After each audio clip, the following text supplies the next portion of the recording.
All righty. Good evening, and welcome to the Let's Talk Destiny talk show. As you know, our theme for the month of July is Free to Be Me with Purpose-Driven Freedom. And tonight I am absolutely thrilled to have author Amanda Thrasher with me. I've read a couple of her books. I probably need to read more before I invited her on the show. But I just absolutely love her personality. And I just want to say that I'm honored to be able to speak with you tonight. And I think we're just going to talk a little bit this evening and just open up and just have a conversation. Is that okay?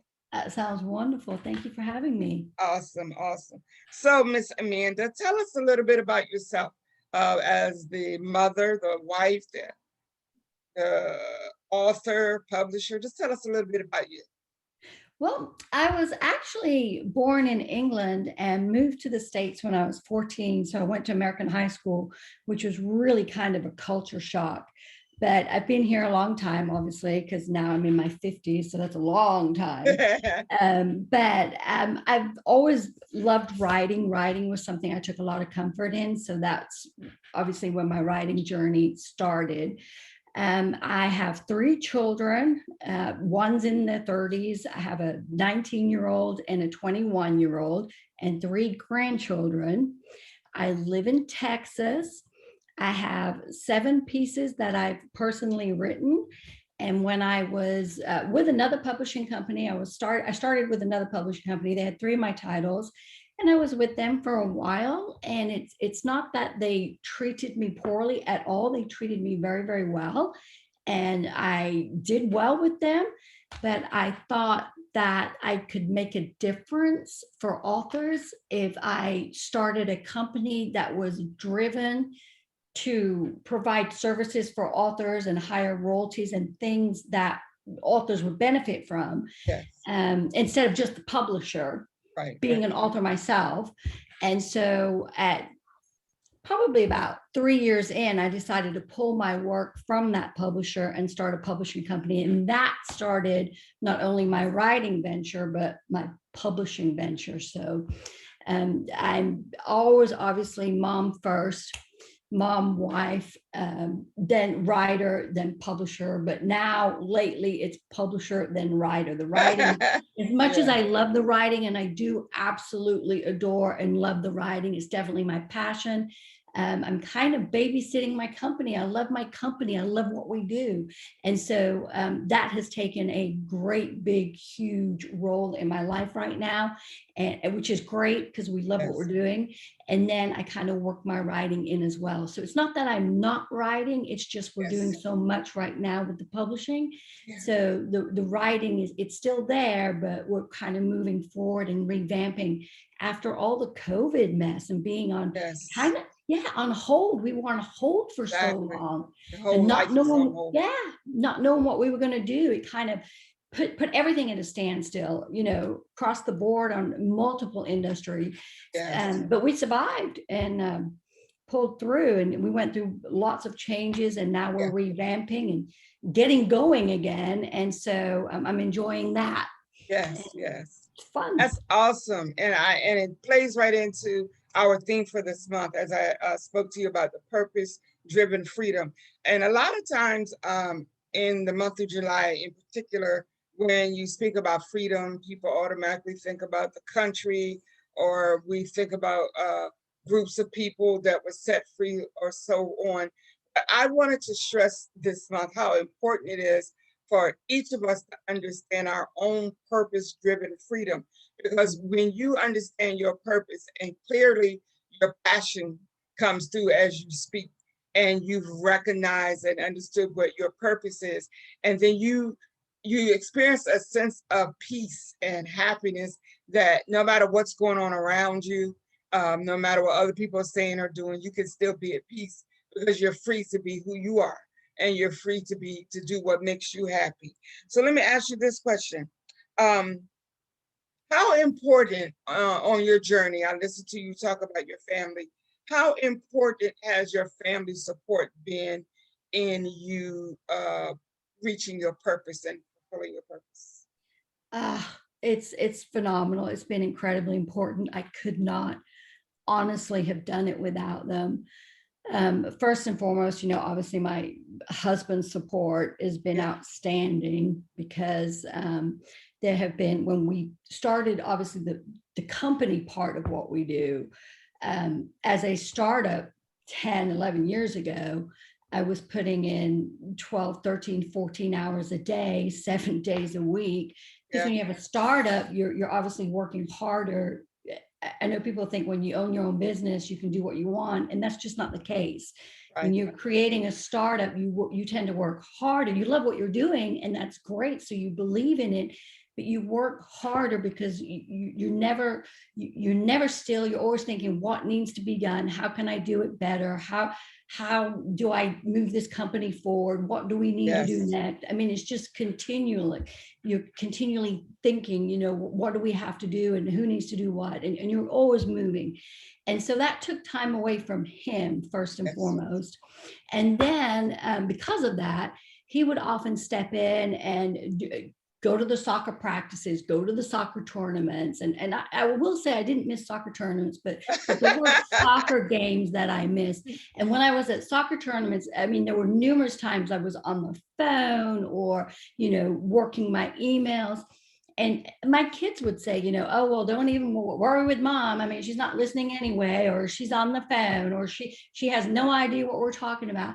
And now that we're established in what we're doing. Yes. And I look back on those days, my kids sacrificed for that. They sacrificed, and they're proud of what we have accomplished with the company. And they tell me that. So that makes me feel good, because I think to myself, well, I'm doing it for you. Yes. As well. I'm doing it for you. Right. I want you to have something as well. But they know that was a loss in their lives. Yeah. And I see that. Because they'll say stuff like, well, you weren't there. You were there, but you weren't there. And I think to myself, I wasn't. Yeah. I was not there. I was present, but I wasn't present. I was, working all the time on a Saturday, on a Sunday, in the evenings. And so that was a and I wasn't getting paid for that. I was just doing it. Right. When you're the owner, or, you're not getting paid, all your money's going in. Right. And you're not taking anything out, because you're wanting to grow the company. So you're making sure, your contractors are paid and your vendors are paid, and, everything else needs to be done, your printers and all of these things, but you leave your money in there to grow the organization. Right. That's right. And so they weren't getting anything back from it. And once again, thank you that my husband was able to say, it's going to pay off. It's going to, come full circle. You just got to stick with it. And during COVID, when that came around years later, and when I first started, I had a business partner, and all of this, we were going down the road, and it got to where she was done with it, in the sense that it was, time for her to spend time with her family. Okay. And, COVID put everything at a standstill. So we were kind of at a crossroads. What do we do next? Right. And so he was like, you've worked too hard to let this thing go. So that's when the buyout took place. So I bought my partner out. He was like, no, you cannot. All the blood, sweat, work, tears, sweat equity in this organization. No, you've got to continue. And so then I saw, yes, they recognized the support, the sacrifice, but they were still the biggest cheerleaders on the sideline. That's awesome. You gotta keep going. It's going to pay off, and it is paying off, and you can't throw a towel in now. You got to continue to move forward. So definitely, hands down, without my family, I could not do what we're doing. That's wonderful. Because there's nothing like support from people that you love. It's good when people outside of your family, or strangers, or people that you work with, your colleagues or whatever, pat you on the back and say, you got this, you can do this. But when a person that knows you inside and out, they know your strengths and your weaknesses, and they say, you got this, don't worry about it, you got this. It just means the world. Absolutely. So let me ask you this question. Now that you are, I believe, living what is your purpose, based on the way you light up when you talk about it. Oh, thank Um, you.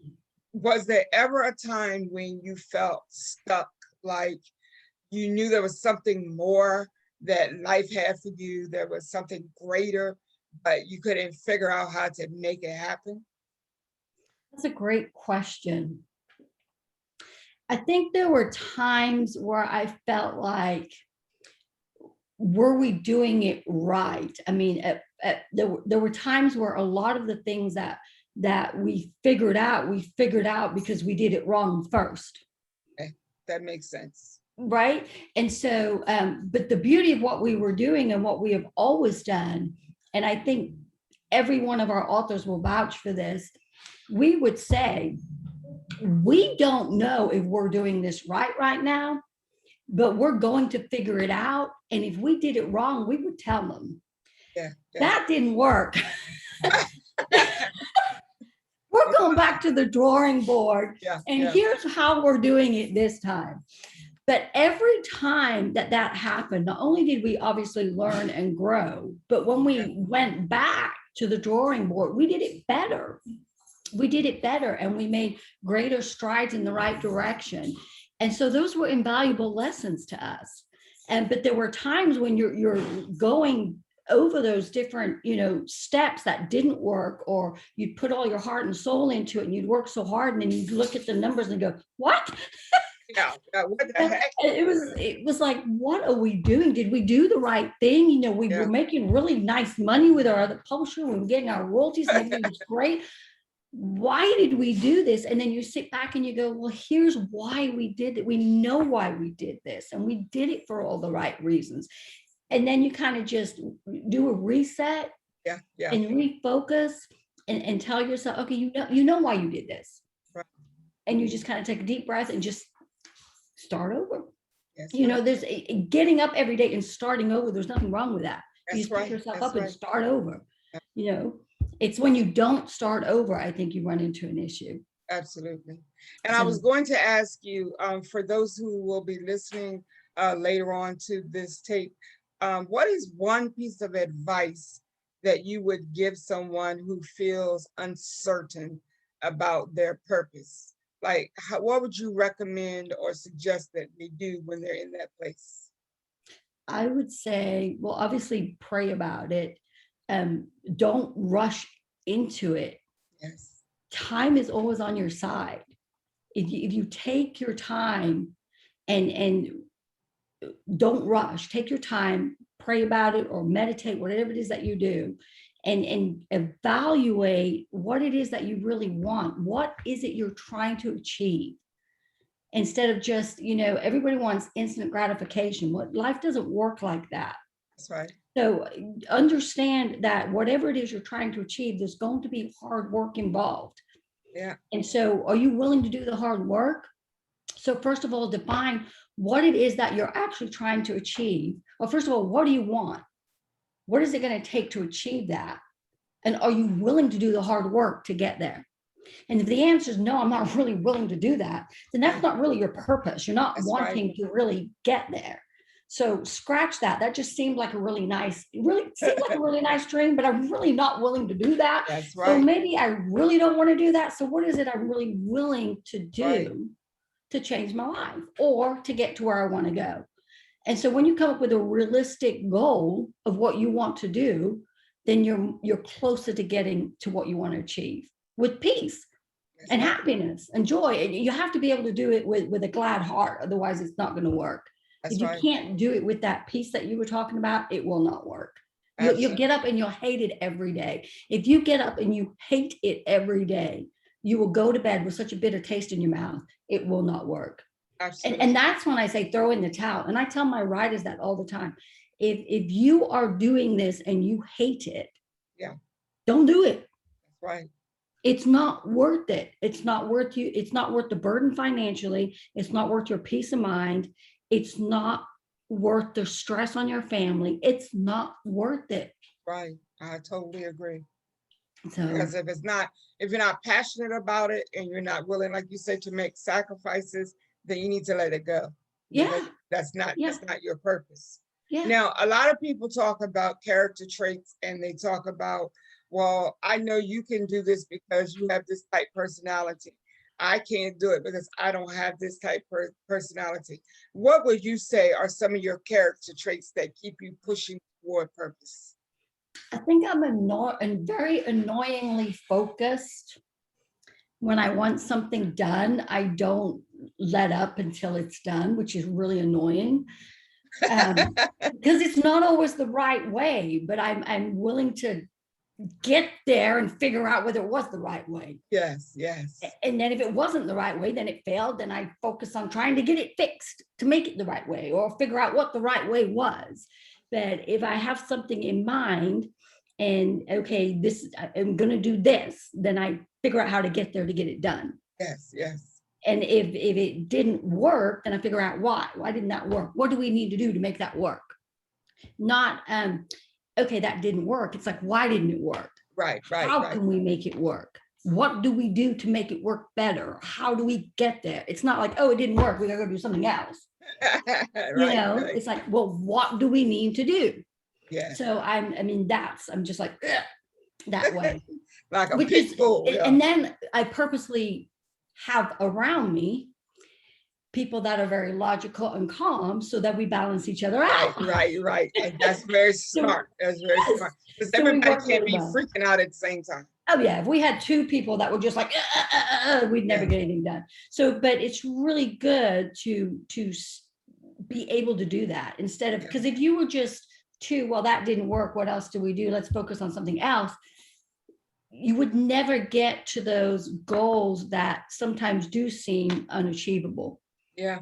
And sometimes you just have to push through.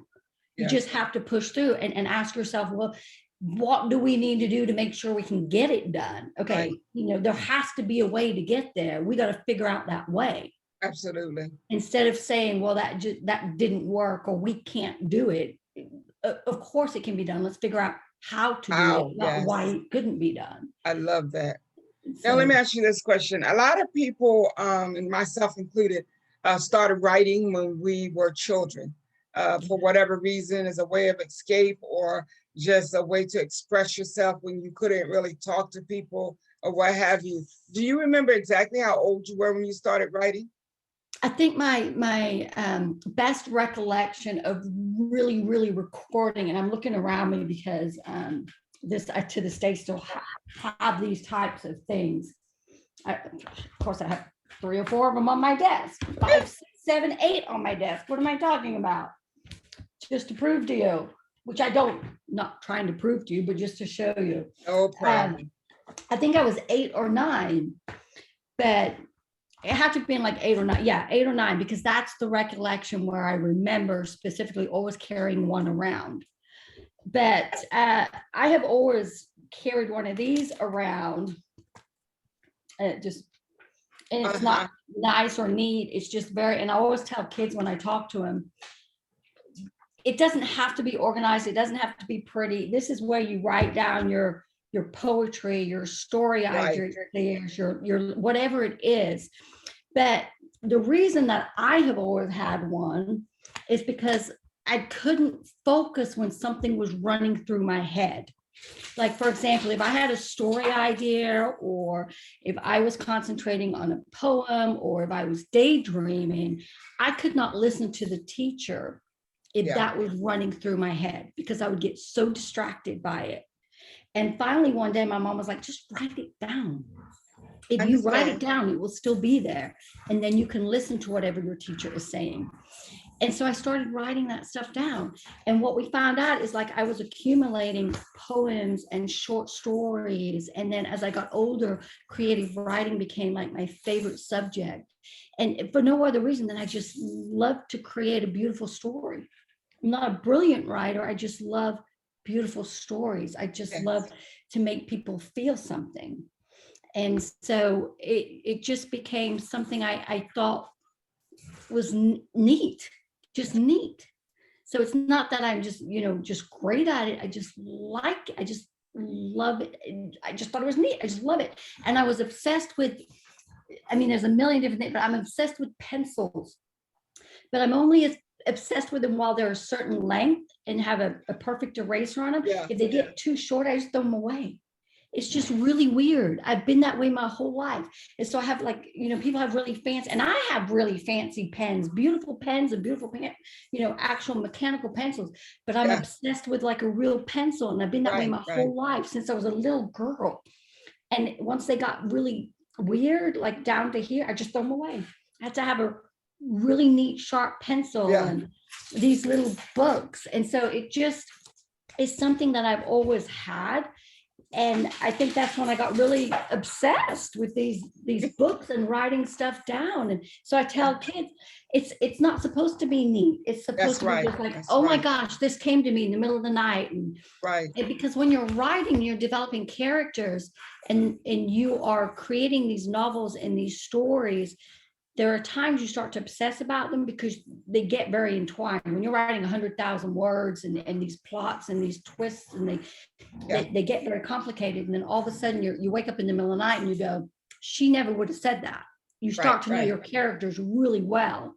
And you've written fantastic dialogue and you want to use it because it's really great dialogue. But then you wake up in the middle of the night and you go, she wouldn't say that. Yeah. So you have to write down, take out of chapter 38, so and so paragraph, because Yeah. you know your character so well, they wouldn't say that. And so that's when these little books come in handy, because you're like, oh my Right. gosh, I have to take that That's out. right. So, but Absolutely. that was probably my first recollection, was when my mom was like, write it down, and she Yeah. handed me a book, and I've been using them ever since. And that's awesome, because I too have like journals, notebooks, tablets Yeah. everywhere. Because as everything comes to my mind, I have to write it down. I just have to do that. Now, when did the light bulb come on for you and you accepted that your gift is writing? Because Well, some people can write, but that doesn't mean that they're gifted or that is a part of their purpose. But when did it dawn on you, yes, this is a part of my purpose? Oh, that's a great question. I didn't know it until, because I wrote my first book in print was actually a children's early reader chapter book. It was Mischief in the Mushroom Patch. And I wish you could see like my fairy collection. I have this most magical fairy collection over here. I'm looking at it. That I have. My mother, who I just absolutely adore, she's no longer with us. I'm adopted. And what I loved about my mom was she was just so full of life. And she never, ever once made me feel like I was adopted at all. And I'm just really quirky and odd and weird and awkward, Yeah. all of those things. And she just loved that. She never once was like, oh, that's just, crazy. She just loved that. Right. And she never once tried to change anything about that. She really embraced that.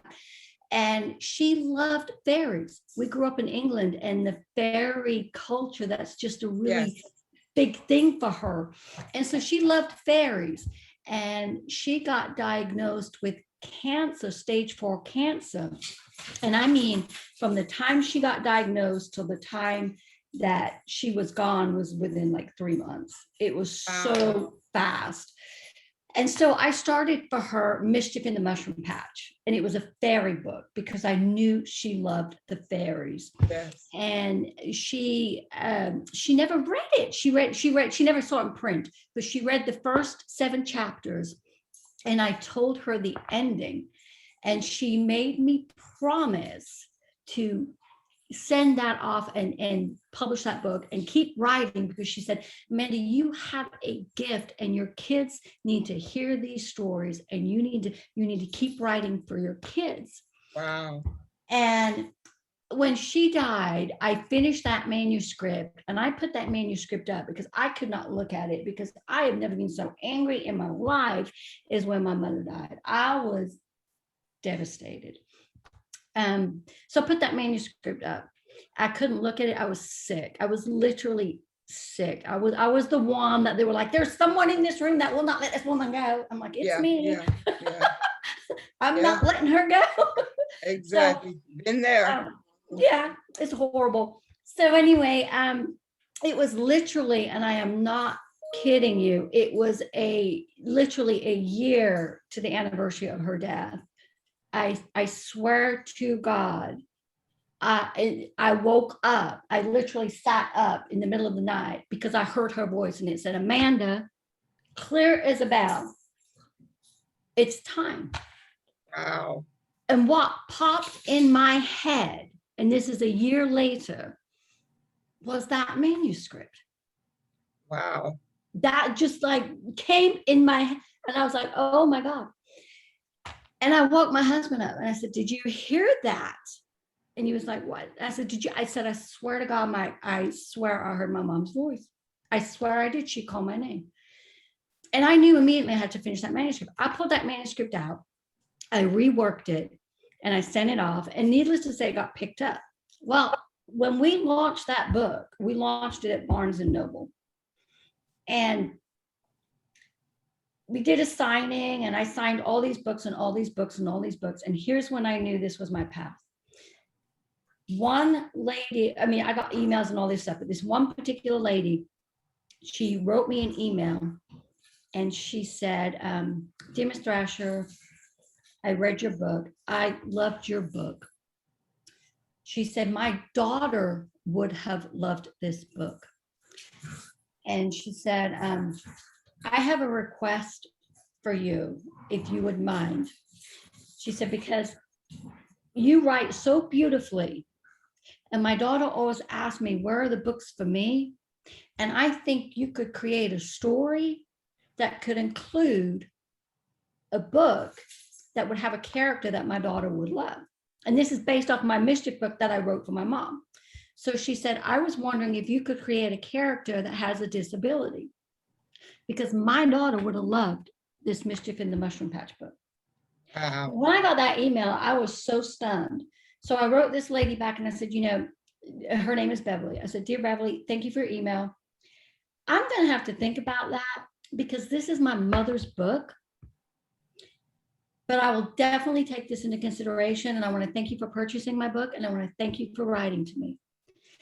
But that was impressed on me so heavily on my heart that I wrote a chapter, a sample chapter. And I just wrote to her and I said, meet beautiful little Pearl. Though she cannot walk, she can fly with ease. Wow. And if you like her, and I wrote this whole detailed chapter, I will continue.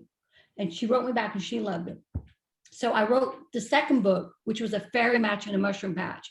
And I put this little fairy in a chariot, and I had all the other little fairies pushing her down the hallways. And she's just adorable, and they just all love her. And the thing about this little character is she never once complains that she can't walk. You know, she just flies. She flies beautiful, but when she's not allowed to fly because they're still learning to fly, and she's in a chariot, and she's gorgeous, and her name is Pearl.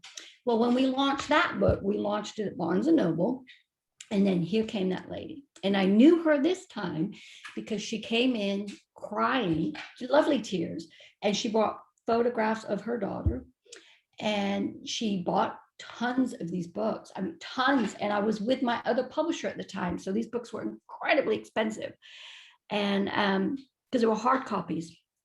And I said, why on earth are you buying so many of these books? And she said, because my daughter had 54 surgeries before she died. And she said she would have loved this book. And I'm going to donate all these books to the Scottish Rite Hospital. Wow. And I ended up buying books. Barnes and Noble bought books. Build-A-Bear donated bears in wheelchairs. My publisher donated books. And then her and I went to the Scottish Rite Hospital, and then we did multiple other things. And I knew from that moment on, based on the fact that my mom made me do that other book, that was just my path. Absolutely. That was just my path. Absolutely. Oh my goodness. I'm so glad I asked that question because that is phenomenal. That story blessed my soul. Like, wow. Yeah. And I'm glad that you not only recognized that that was your path and your purpose, but that you yielded to it. Oh my God, let me get myself together. That really touched me. And so because you have acknowledged and accepted that writing is your purpose, it brings along with a certain freedom. And I was going to ask you, to give an example of when a reader verified your purpose, but you already just told us that story. That's phenomenal, because if you had any questions, any doubts about not being able to do it, whether you could do it or not, that was God's confirmation for you that that is your purpose. Oh my God, that's powerful. Oh, thank you. Okay. And we did so much work. We went to orphanages. We went to the Lions. What was it called? It was down. I think it was called the Lions Camp, but it was the biggest disability camp that her daughter used to go to in Kirksville. And we went down there. I mean, we did tons of stuff together, her and I. So it was a relationship that continues, and I'm still in touch with her. Wow, that's powerful. Well, it's about time for me to let you go. I think I've had enough of your time, and your husband and your dog are probably ready for you as well. But I have been so blessed by this conversation. Like, as a matter of fact, there are some things that I was struggling with pursuing, and, you know, because sometimes you think you know what your passion is, you think what you know what you want to do, but every now and then you need a nudge to remind you, and you have provided that for me tonight. And I am just absolutely beyond grateful that we had this conversation. Now, before we go, I want to ask you one more question. What is your overall vision for yourself personally and professionally? My overall vision for myself would be to continue to add to my Mischief series, because I just love that. I love the little series. And professionally would be for my authors to continue to write. The one thing that I've always desired is that they have a continual home.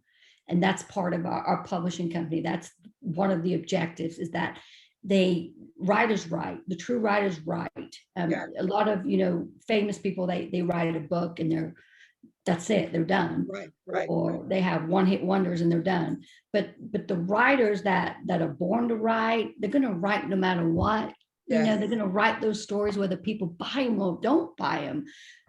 They're going to write stories that are important to them, or they feel like they have a message to share, or they have something to say. And sometimes that's not really popular in today's world, but there's a place for those stories on our label. And those writers never have to worry about, well, do I have a home for this book? If I write this story, will it be placed? Because on our label, they do have that. And so my vision for our label is that it will continue to steadily grow, but that the writers that we have know that they can write, just continue to write and write and write and write. And we grow at a nice, slow, healthy pace. And that people they're happy and they're healthy and they're co-marketing and they're working together, and that they realize that we're here to stay, We made it through COVID. We made it past the startup. We're still going, we're still here, and we're back to where we were before all of it happened, and we had to kind of stall. And it's an exciting time. So yes, awesome. And again, I thank you so much. Like, you have no idea how much you have encouraged me. Like I told you before we started recording about some of my hesitancies and my questions, but you blessed me so much tonight thank you. To understand when God has spoken to you and given you a purpose, and he's made it clear to you that you will get the connections that you need, you will get the finances that you need, you will get, the support that you need. You just have to not quit. And so I thank you for coming tonight and sharing. Now, just before you leave, can you share with the audience your contact information? Yes, absolutely. I can be reached. My website's amandamthrasher.com or Progressive Rising Phoenix Press.com. I never go there. I'm sorry. That's terrible. ProgressiveRisingPhoenix.com. I'm sorry. No problem. But yes, and I think it's on our Facebook page and everywhere. I'm always doing the postings. I never actually look at it because I have it all in there. But Yeah, all our email and contact information is all on there. The books are available through Amazon, Barnes and Noble, iTunes, everywhere that you can purchase a book. And of course, we always have them every single day discounted on our website because we want all of our fans to get them at the lowest price possible. So if you shop our cart, they're on Powerful. sale every day. So Powerful. Again, thank you so much. And wow, you just made my evening. I appreciate that. I want to thank tell you something real funny before you leave. When you first started talking about the fairies, I could have sworn you said ferrets. oh, And so I'm sitting here and I'm thinking, this lady has a wall full of ferrets. Like what? And then but I wasn't gonna say anything. And then as you started talking about London and I said, oh, fairies. I'm like, I am so glad I didn't blurt out ferrets. But anyway, that was a good giggle for tonight. So oh, again, definitely. thank you for sharing this time with me. I absolutely Definitely. was honored that you Oh, said yes when I invited you. thank you for having me. I really enjoyed it. And All you have right, a well, wonderful evening. you do the same. We'll talk again soon. Thank you. All Bye right, good bye. night. Bye-bye.